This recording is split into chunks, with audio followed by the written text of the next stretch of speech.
Good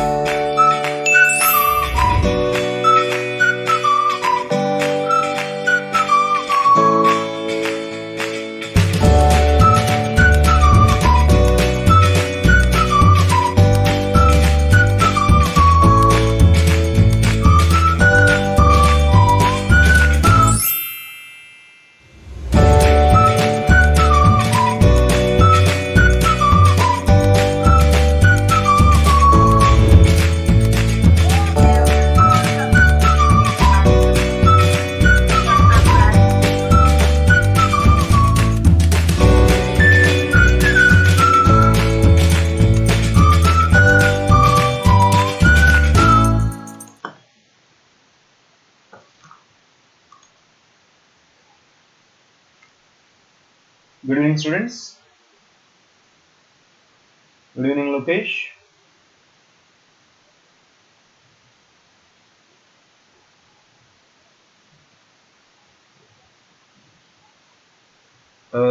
Good evening, Virender. Okay, yeah. Last week, in fact, we've been discussing a few GATE questions in which I started explaining you this question, right? The people who are there can talk. The people who were present in my last week's class, they knew that we've been discussing a few GATE questions. And I explained a few questions last week. And in that flow, let me take up this question and explain you guys. And once again, just a short recap of what happened. As a matter of fact, we are discussing the instruction set architecture. What is instruction set architecture? Instruction set architecture is all about designing the CPU, right? Yeah. Lokesh, yes, I got your mail, but I was unable to reply. Your answer is perfectly fine, and I'm okay with it. But I expected one more answer from that girl. I don't remember that girl's name. But anyhow, fine. Today, I'm going to explain one more question on the very data. Okay, so fine. We got a good number of students here. So what we do is, we just go ahead from where we stopped in the previous week. Is that fine, Lokesh and other guys? Okay. Now, in fact, we've been discussing the same question in which we have this program, right? All of you people, either you are present for the previous week or not, it doesn't matter. Straight away you can understand, because I am designing the classes in such a way that even a newcomer will be able to understand very easily. The guys who are following the class, they knew about it. And yeah, just go ahead. We'll go ahead. Okay, now this is the program. There is a program, and in that program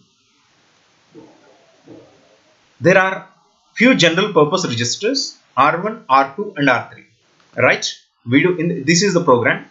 We do have a few general purpose registers R1, R2, R3.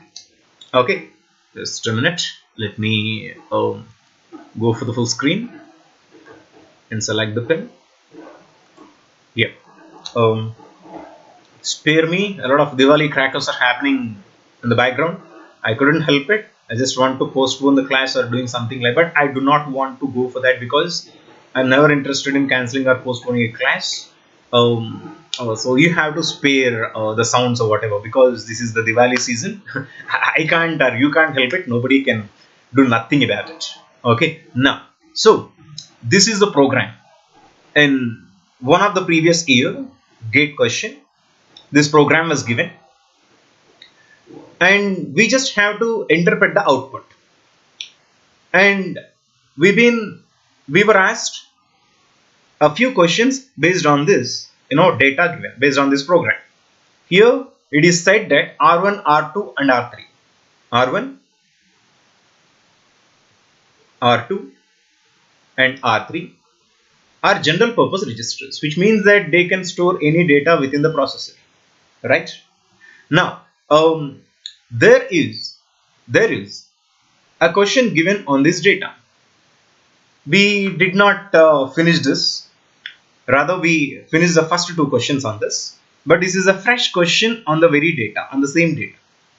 Okay. So for that, in order to solve this question, first of all, we need to look into the complete program and the details that are given. Okay. So here, he is talking about a memory location 3000. There is a memory location 3000. You people there? Just periodically you say that when I ask you people there, you just answer me yes or no, so that I will understand how many of you guys are actually following.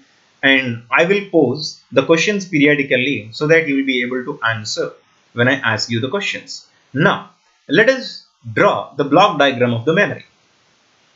This is the memory.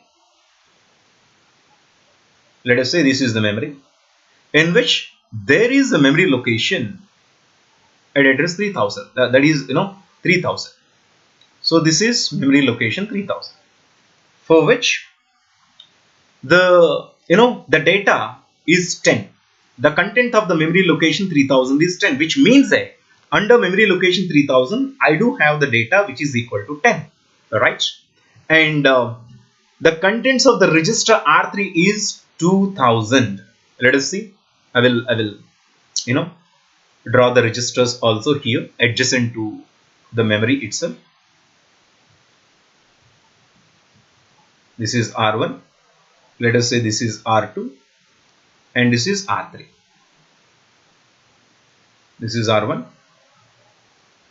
this is R2 and this is R3. Okay, which register's value is 2000? R3 value is 2000, right?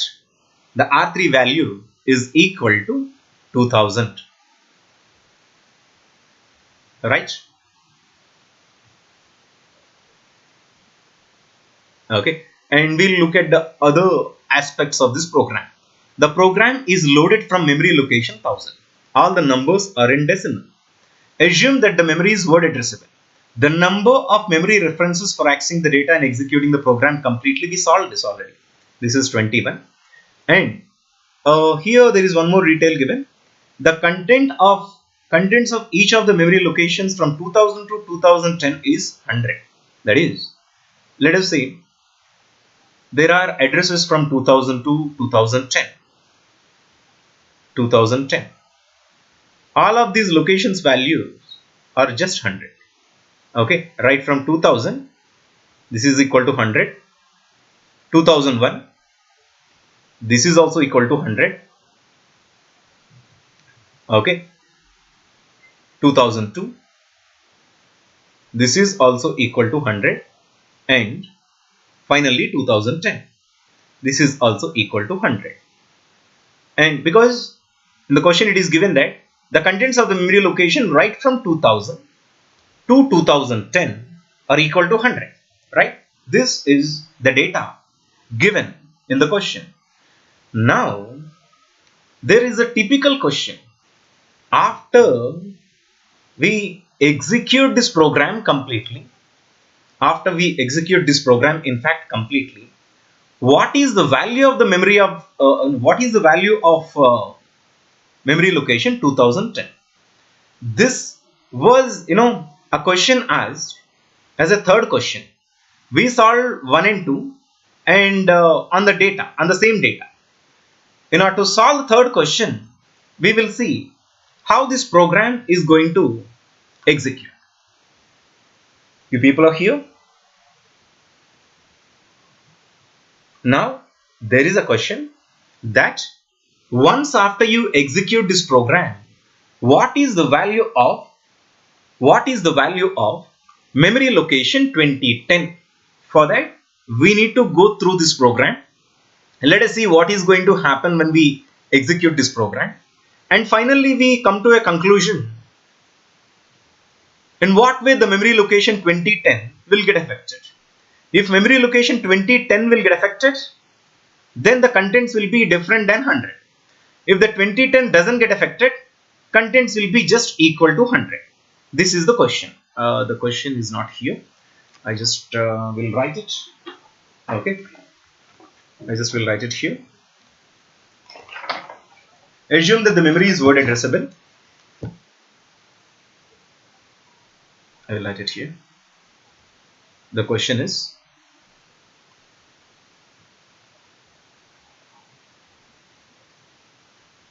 assume that the memory is word addressable.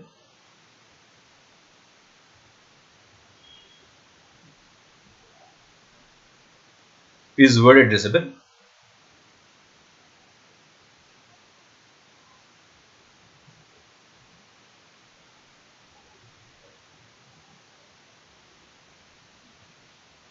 Addressable. After the execution of this program,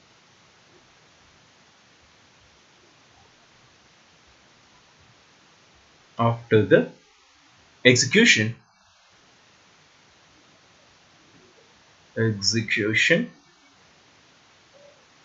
of the program,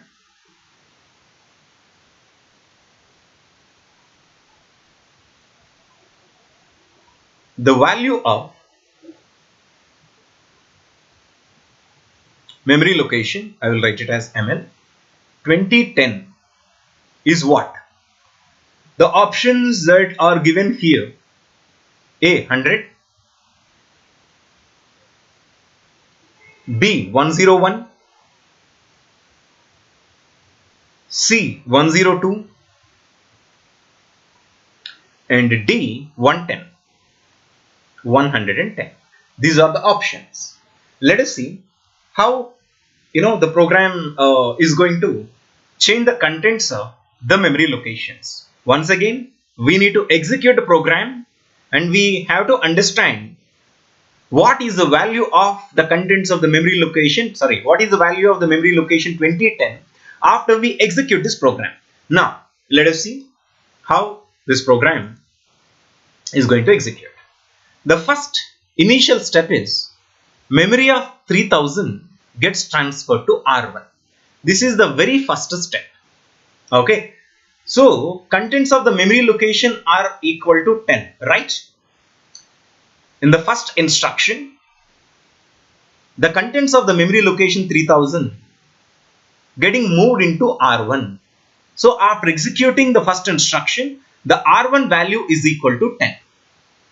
This is as simple as chewing a gum, right? So now, right from the the second instruction, the loop is being started. The loop, there's a loop here. It is not operation, it is loop. It is not visible here, but it is a loop. Right from the second question onwards, the loop is being started. In the loop, the first instruction is memory of R3 will get transferred to R2. What is memory of R3? For that, we need to understand the contents of R3, right? R3 is equal to 2000, right? When R3 is equal to 2000, memory of R3 is the content at the location 2000, right? Generally, when we transfer R3 to R2, the contents of the R3 will directly get transferred to R2. But here, it is memory of R3. What is memory of R3? R3 will hold an address. Under that address, the content will get transferred to R2, right? So, after the execution of this instruction, R2 will receive a value from the memory location of 2000, since R3 is equal to 2000. So, the memory location 2000 holds the content equal to 100, right? So, after the execution of the second instruction, R2 is equal to 100. Is this clear till now? Is clear till now? Yeah. So, this is what happens exactly after the second instruction. The third instruction does what? The third instruction clubs both R1 and R2 and get them transferred to R2. So, here R2 is equal to 100. R1 is equal to 10, right? So, now after the third instruction, what will happen is R2 and R1 will get added, gets transferred to R2. So, I will use one more block diagram to update R2. So, this is R2. After executing the third instruction, R2 value is equal to 110. Right? Is this clear till now? Yeah. So R2 value is equal to 110 after the execution of the third instruction. So then let us see the fourth instruction.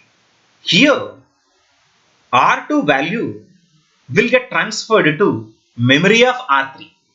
What is R2? R2 is equal to 110. What is memory of R3? R3 holds a memory address, right? To this memory address, R2 content should be transferred. So, to 2000, what we are transferring? The contents of R2. The contents of R2 is equal to 110. This 110 is going to replace the content which is at 2000. So, 100 will be replaced by R2 which is equal to 110. Right? After which R2 gets incremented. Rather, after which R3 gets incremented. That is the fifth instruction. R3 gets incremented. So R3 becomes, I will write it here, 2001. R1 gets decremented.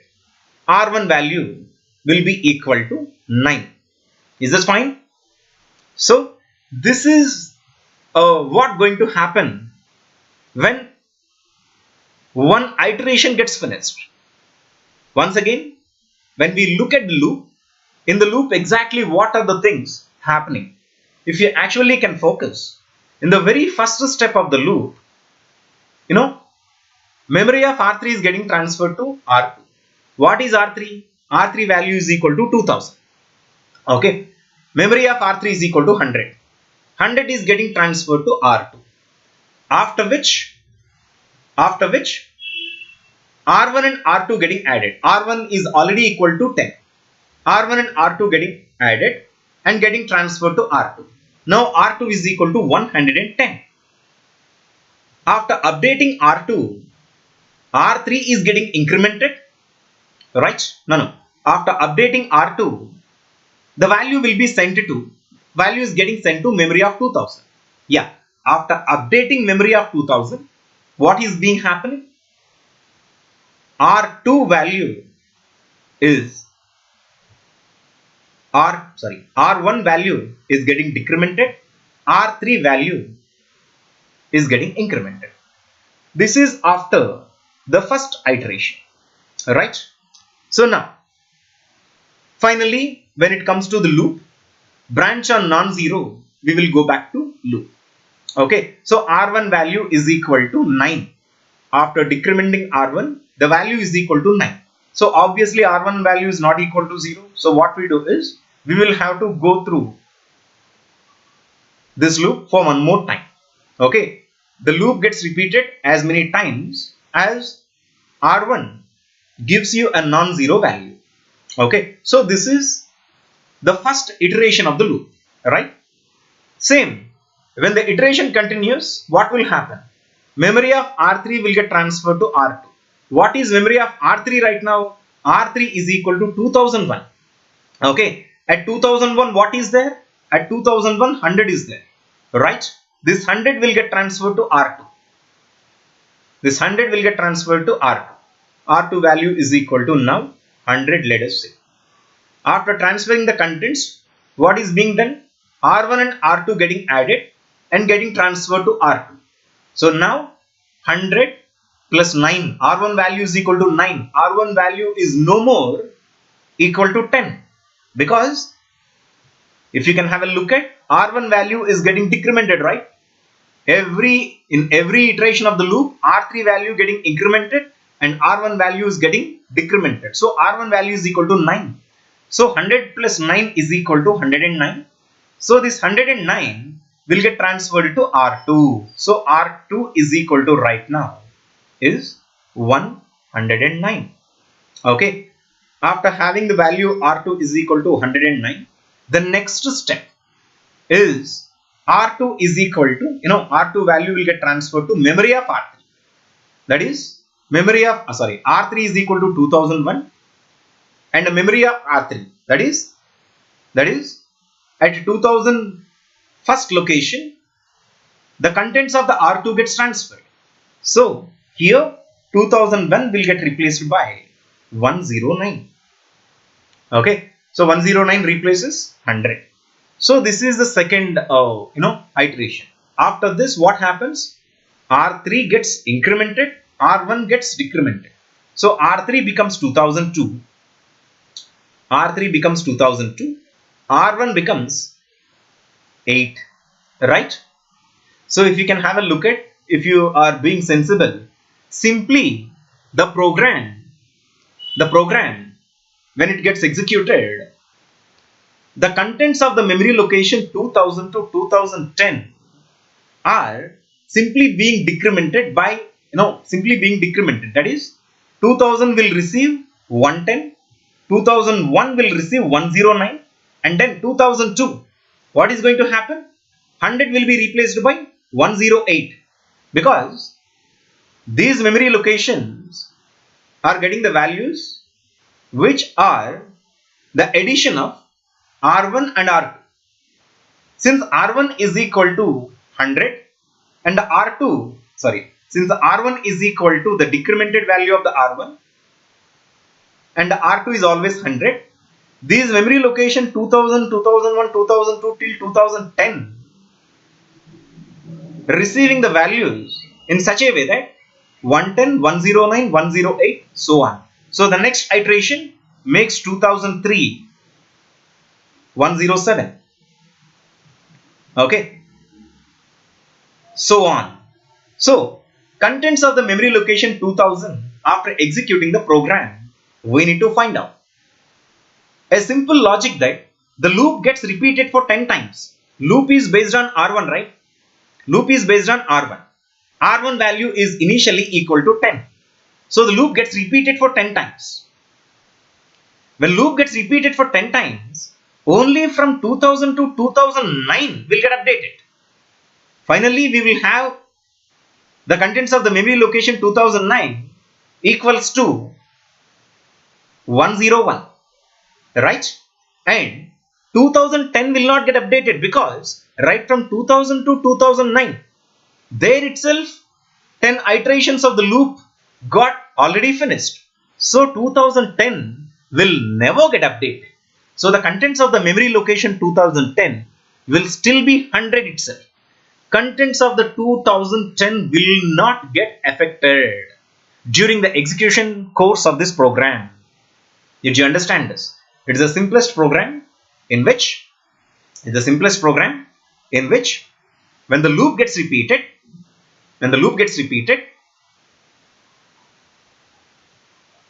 consistently, the memory location 2000, 2001, so on will get updated. How these are going to get updated? These gets updated in such a way that the first location value will be equal to 110. Second location will have a decremented value of the previous value, that is 109. And the third location, fourth location, so on, will get a decremented value from the previous one. But the loop gets repeated only for 10 times, so that the contents of the 2010 will never get updated. Did I make it myself clear? I am not seeing anything here. Fine. So now, what we'll do is, we will go to another question. Okay. So, in instruction set architecture,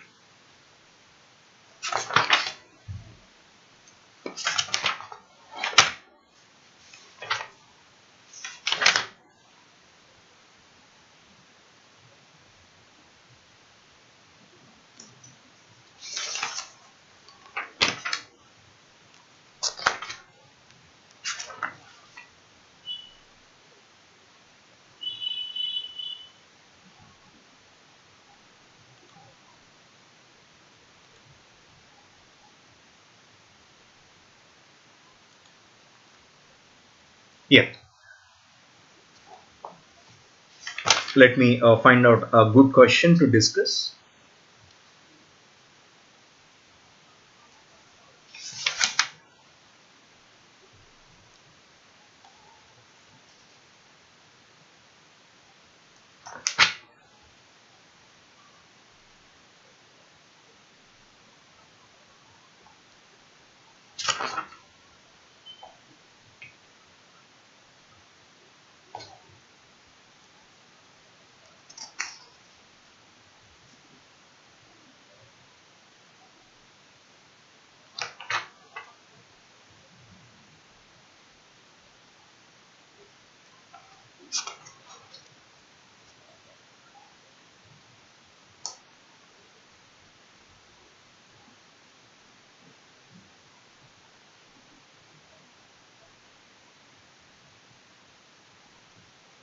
I do have a problem from my end.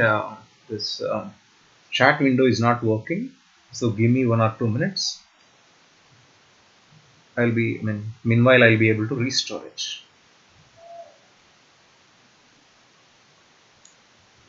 Just give me 2 minutes.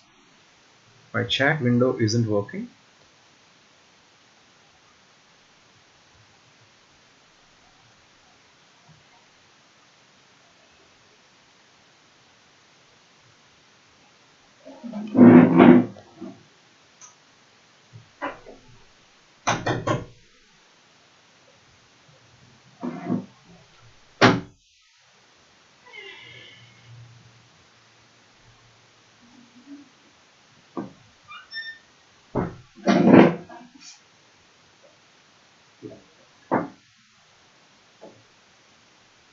Yeah.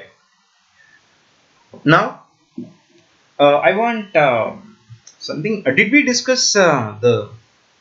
Did I explain you guys the addressing modes? Lokesh, are we done with the addressing modes?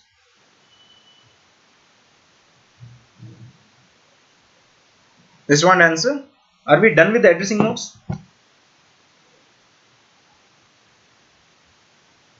Okay, and okay then. Now, what I'll do is, I will take you people into the topic of the addressing modes, because this is another important topic in instruction set architecture, which may give you 1 or 2 questions on addressing modes, which are relatively simple when you compare them with the other topics. Of course, you might feel that all the topics are very simple as you've been following my sessions. Yes or no? But when it comes to the topic comparison, if you can follow the addressing modes carefully, those might fetch you some easy marks. The only thing is, we need to go through the addressing modes very carefully. Okay, fine. What I'll do is, I will take you people into the concept of addressing modes. Just have a recap of the 2 addressing modes that we already discussed. If you remember, we discussed about direct and indirect addressing modes, right? You remember direct addressing mode? Do you have any idea about the direct or indirect addressing modes? Give me an idea, so that it gives me enough idea from where I need to start. Direct and indirect addressing modes. Good. So, what is an addressing mode? First of all, before I start the addressing modes, let me tell you what is an addressing mode. You know that it's all about instruction execution. When I talk about the computer architecture, and when I specifically look at CPU, CPU just does instruction execution, right? When we talk about CPU, what CPU does? CPU always does instruction execution. Okay, that's it. Other than this task, CPU has got nothing to do. Instruction execution. Okay, if you are under any other impression that the CPU can do wonders, in fact you're wrong. All the wonders are just confined to instruction execution. Rather, all the wonders are the outputs of this instruction execution. But when you track CPU and look at what it is doing, CPU just execute an instruction at a time. That's it. Other than that, CPU does know nothing. Okay. Now, let us see. When you execute an instruction, when the CPU execute an instruction, you need to look at the instruction. This instruction is a combination of opcode plus operand, right? Instruction is equal to any, arithmetic instruction or logical instruction. When you solve a few problems in mathematics, of course, you are going to perform a few steps. Every step is equal to an instruction, right? These steps will be converted into instruction when you execute them in the computer system. So obviously an instruction is equal to, an instruction is a composure of an opcode and a few operands, right?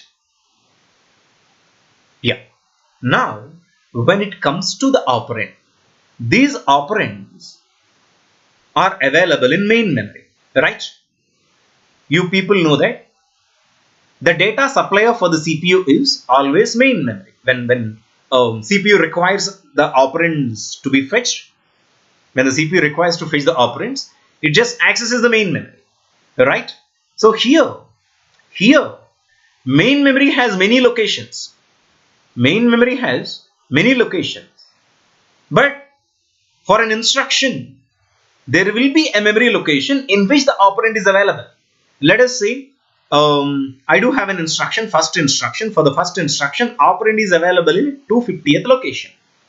Okay, in 250th location, the first instruction operand is available, which means that the 250 is the effective address for the operand for the first instruction. What is effective address? Effective address is an address in which the operand is available. In 250, we do have the operand 100. What is this 100? This 100 is just nothing but operand to execute this first instruction.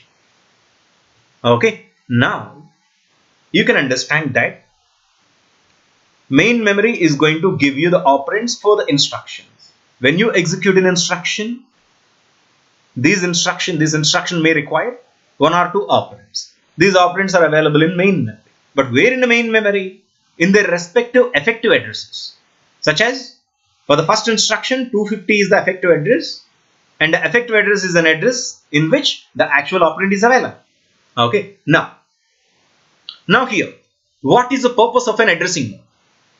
What do we mean by an addressing mode? Okay, these addressing modes, there are several addressing modes, right from direct or indirect, immediate, register, whatever you call. There will be several addressing modes. There are several addressing modes. By using these addressing modes, we will be able to identify the effective address of an operand. Okay, this is what the usage of the addressing mode. This is what the use of the addressing mode. Okay, once again, by using the addressing modes, we will be able to know the effective address of an operand. This is what the use of an addressing. We will see how this addressing mode does work.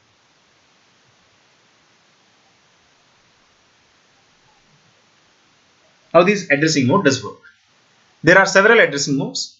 Let me talk about direct and indirect initially. This is the direct addressing mode. This is an indirect addressing mode. For that, let us have a look at the instruction once again. The instruction now is equal to 16 bits. You don't ask me what is 16 bits. The instruction is equal to 16 bits. Remember, instruction set architecture, initial class itself, I explained you people about the composure of the instruction in the processor that we are designing. There are a total of 16 bits in the instruction, in which the first digit is a mode digit, next 3 digits are the opcode digit, and the next 12 digits are the address of the operand. Okay, the first digit mode, it could be either 0 or 1. The opcode will have a value from 000 to 111 because opcode is equal to 3. Okay, next 12 digits are the address of the operand. Okay, for an example, I do have 0 add 240. What is 0 add 240? This 0 talks about the addressing mode. What is 0? 0 tells you that it is a direct addressing mode. Okay, what is the direct addressing mode? The address part of the instruction is just nothing but the effective address. Meaning, you just go to 240. Let us say you just go to 240. In 240, you do have the value, the direct operand, that is 110. Okay. And that 110 should be added to accumulator. You know that for every instruction, the implicit operand is always accumulator. Accumulator is equal to accumulator plus memory of 240. Okay, because it itself to be considered as the effective address, which means that accumulator will get added to memory of 240. Under memory of 240, what do we have? 110, right? This is equal to accumulator plus memory of 240 is equal to 110. This is what the usage of the direct addressing mode. And the second addressing mode is indirect addressing mode. If it is indirect addressing mode, the mode digit will be equal to 1.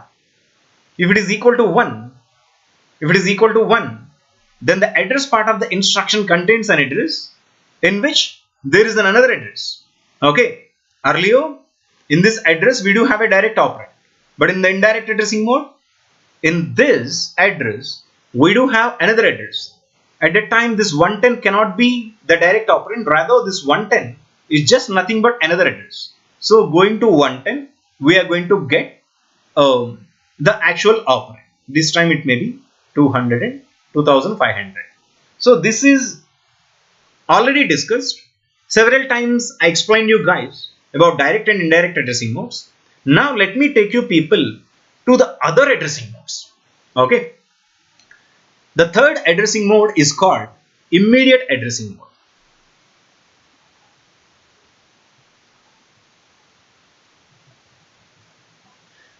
Lokesh, are you sure that I didn't finish this? Immediate. Fourth one is implied. Lokesh, tell me, did I finish this topic or not? Okay, fine. Implied addressing mode. Fifth one, relative addressing mode. Sixth one,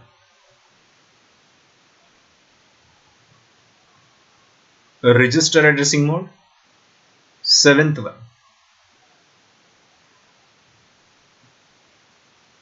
register indirect addressing mode. Eighth one, auto increment addressing mode. Ninth one, auto decrement addressing mode. 10th one, base register addressing mode. And 11th one, index register addressing.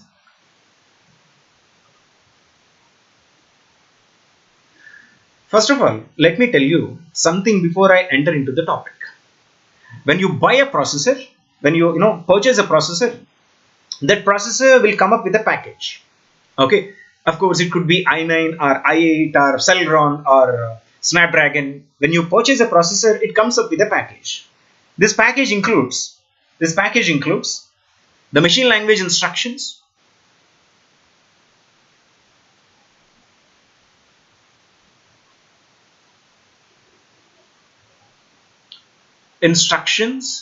that are embedded to these processors. Okay, and the second one is a few addressing modes. These are common for any processor. Of course, in addition to the ALU, in addition to the register set, and in addition to the control unit, a processor does have a few machine language instructions and a few addressing modes. Of course, a processor also has several other things. I can't list out all those things that you get in a package, but these are the main things. Being an architect, you need to understand that these are in common for every processor. Okay, and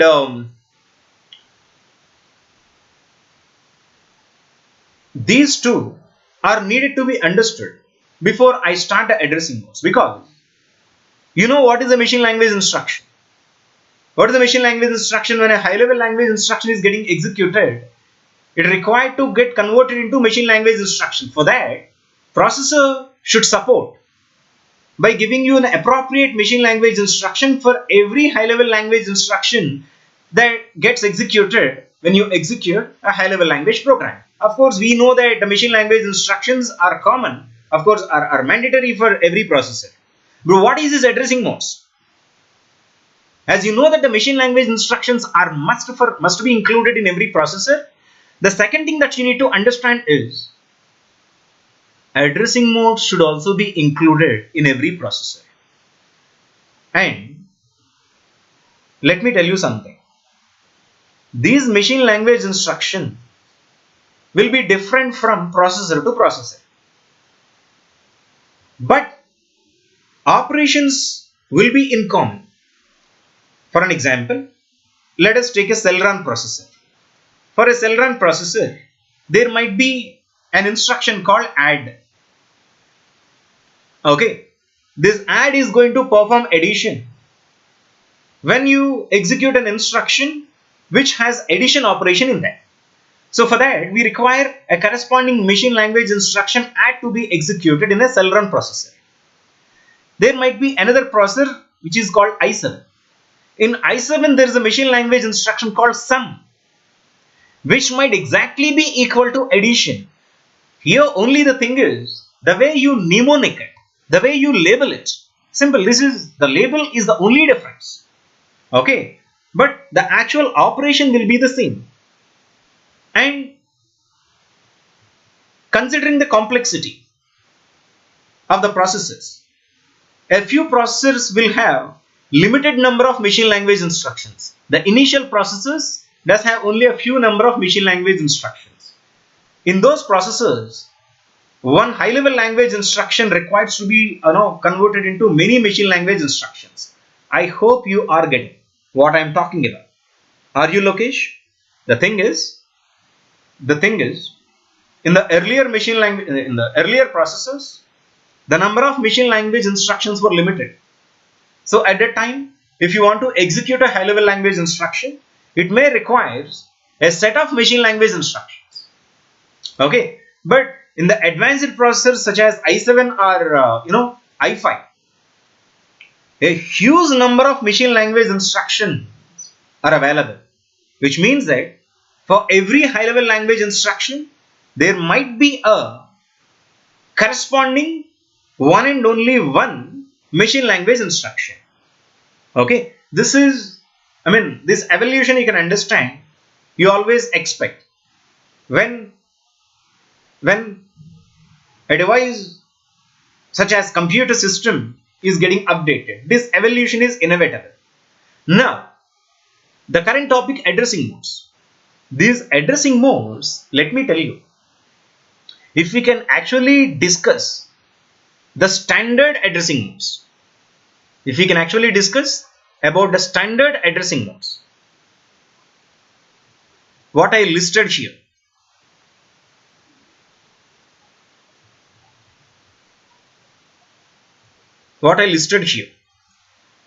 These addressing modes are in common for any processor. You need to understand that these addressing modes are in common for any processor.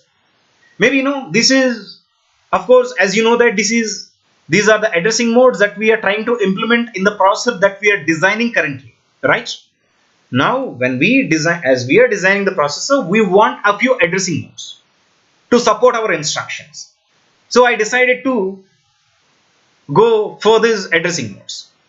Okay, but when you look at the other processors and understand the difference between our addressing modes and their addressing modes, you will understand that these addressing modes are always common.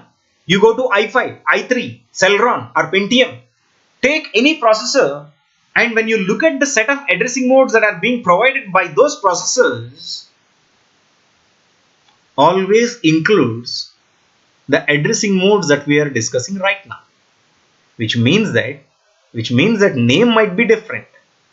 Their name might be different, but These are the standard addressing modes that will be available in each and every processor. Some advanced processors will have more number of addressing modes than this. Okay, when you have more number of machine language instructions, you will have more number of addressing modes.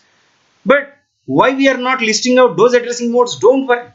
Those are the customized addressing modes for those processors which are designed by manipulating only these addressing modes. If you want to get one more addressing mode, you can club one or two of these addressing modes and you can design a new addressing mode. I hope you are getting. We do have a standardized package of 11 addressing modes. Tomorrow you want to update this processor, you want to go for more addressing modes. At that time, what you would do? Are you going to define an addressing mode from the universe, from the space? No. You can design an addressing modes by clubbing one or two addressing modes from here, rather by dividing one addressing modes from here. So in that way, you're going to design more addressing modes which are needed to be included in your customized processor. But these 11 addressing modes are needed to be discussed because these are the standardized addressing modes when you look at any processor. This is what you need to understand. Now, let us get into the details directly. Let us get into the business. Okay. For this, next 10 minutes, stay focused. I'm just gonna finish it within no time. Okay. I just do need to draw a block diagram of memory. Okay. And a few registers. R1. This is R1. There is something called base register.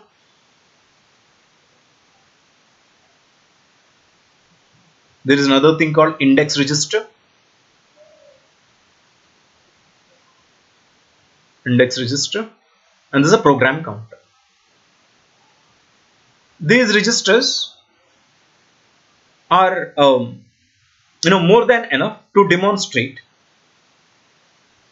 the working of the addressing modes. Direct and indirect. I'm not going to talk about those direct and indirect addressing modes. Let us go for the third addressing mode. Third addressing mode is immediate addressing. The immediate addressing. Okay. Now, what is immediate addressing mode?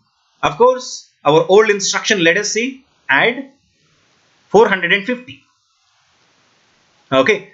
If it is a direct addressing mode, 450 is the effective address. Meaning, in 450, we do have the value. In the indirect addressing mode, 450 is an indirect address. That means that in 450, we do have another address in which we do have the operand. But when it comes to the immediate addressing mode, this 450 itself is the operand. This is neither an address nor something else. Rather, this 450 itself is the value, rather the operand that is needed to be added to the accumulator. Which means that accumulator is equal to accumulator plus 450. Did I make it myself clear? Isn't it so simple? When it comes to the immediate addressing mode, the address part of the instruction doesn't contain any address, rather the direct operand itself. You got me? This is the immediate addressing mode. The fourth one, implied addressing mode. What is implied addressing mode? Once again, I don't need more than 30 to 40 seconds. That is, when it comes to the implied addressing mode, stay focused carefully.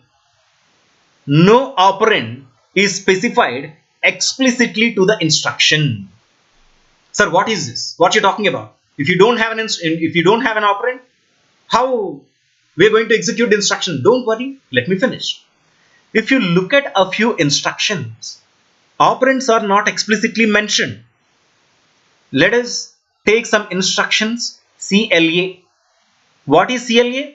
Clear the accumulator. Instruction itself gives you the operand. Okay, instruction itself, the opcode itself contains the operand itself. The operands are not specified explicitly to the instruction. Did I make it myself clear? Implied addressing mode meaning The instruction, they themselves contain the operand. When you look at register reference instructions, go through all the register reference instructions. These are the best examples for the implied addressing modes, in which each and every instruction does contain the operand in themselves. Are we specifying any operand separately here, explicitly here? No, we are not mentioning that. Looking at the instruction itself, we will be able to know what is the operand. In fact, the accumulator. When it comes to CLA, accumulator will be clear. CLE, what does it mean? Accumulator will be, CLA. CLA, clear the accumulator. Clear the extended accumulator. Here the operand is extended accumulator. CMA, complement accumulator. CME, complement extended accumulator. Look at this. This is just the opcode. Okay. This opcode itself, it is giving you the operand directly. CIR, circular shift right. Which contents to be circular shifted? To the right. Accumulators contents, right? Did I make it myself clear? Yeah. So that is implied addressing. Now, did you understand Lokesh? I'm just going through the next addressing.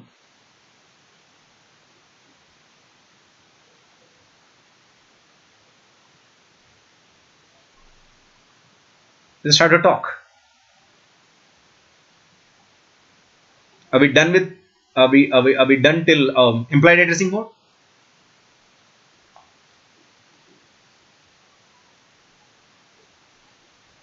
Good.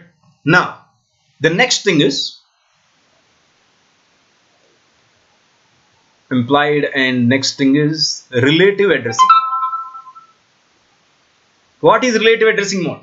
Let us have a look at the instruction. For an example, I do have an instruction here. What is this location? This location is 23. Okay. In this 23rd location, there is an instruction add 450. Okay. When this instruction is getting executed, then how we need to get the operand? Especially when this instruction is said to be in the relative addressing mode. In the relative addressing mode, to get the effective address, what we need to do is, we will have to add the address part of the instruction, which is 450, to the program counter value. That's it. That is, here, the address part of the instruction holds an address. Okay. This address must be added to the program counter value. Yes or no? For this instruction, program counter value is equal to 24.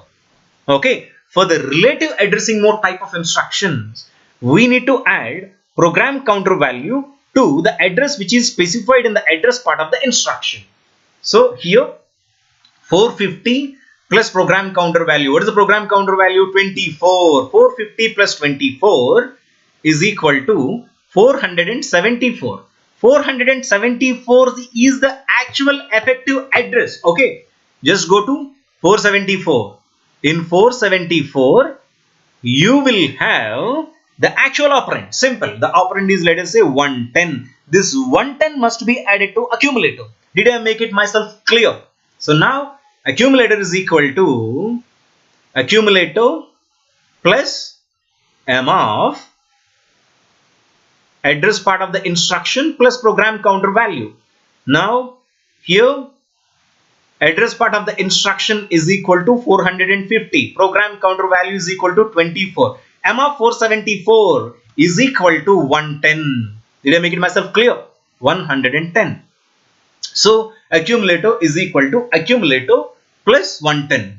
So in order to calculate, if you want to calculate the effective address in the relative addressing mode type of instruction, you need to club both program counter and the value which is specified at the address part of the instruction. You will get the effective address. You need to go to that address to get the operand. I hope you got it. Next, register addressing. See, let me tell you one more thing. Okay, watch any video, rather take any class. These addressing modes will make your life measurable. And let me tell you that, you are going to turn the world upside down to understand these addressing modes. But let me tell you, follow this class, follow this session within 5 to 10 minutes, a max. I'll make you people getting the complete idea of the addressing modes. Don't go anywhere. So next, register addressing mode. What is register addressing mode? Very simple. When it comes to the register addressing mode, in addition to the opcode, we will have a register, a processor's register specified in the instruction. When it comes to the register addressing mode, the operand will be available in the form of a processor's register. Here, you won't be specified, you won't be given any memory address. Rather, the instruction will be provided with the processor's register, which means that this processor's register does contain the actual operand, which means that accumulator is equal to accumulator plus the value of R1 directly. Yes or no? You got me? Yeah, this is register addressing mode. Next, register indirect addressing. Did you understand register addressing mode, Lokesh? When it comes to the register addressing mode, the address part of the instruction doesn't have a memory address. Rather, it is going to hold a processor's register, which actually holds the operand. The next addressing mode is register indirect addressing mode. In the register indirect addressing mode, the register specified within the instruction is going to hold a memory address. Okay. Earlier we added R1 directly to the accumulator. Now we don't add R1 directly to the accumulator. Rather, the memory of R1 will be added to the accumulator, which means that what is R1? Let us say R1 value is equal to 100. Let us say in the register addressing mode, 100 will be added to accumulator. But when it comes to the register indirect addressing mode, this 100 to be treated as the memory location, a memory address. So going to 100, collecting the actual value, will add it to the accumulator. I hope you got it. Okay, that is what register indirect addressing mode. Did you get it? Did you get it or not? Okay, now auto increment. What is auto increment? Auto increment addressing mode is just nothing but a register indirect addressing mode. Both are pretty much similar. But what is the difference? Now just have a look at the register indirect addressing mode again.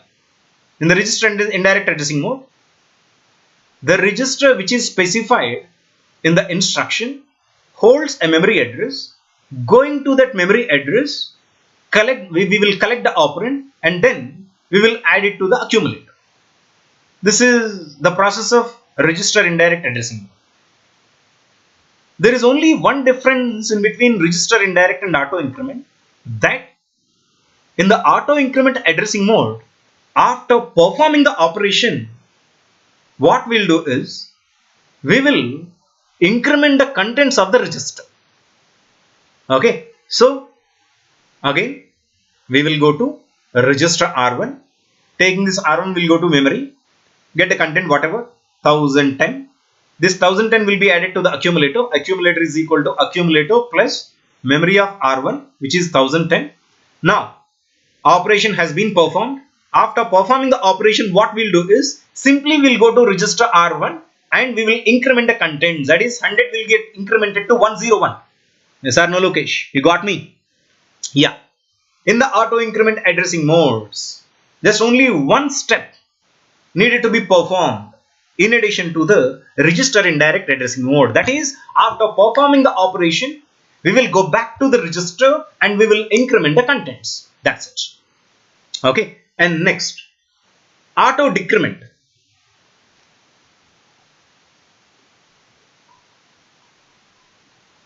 Okay. In auto decrement, of course, you know that, simply being sensible, we can understand in auto increment, contents of the register will get incremented. Auto decrement, contents of the register will get decremented. Contents of the register will get incremented in auto increment.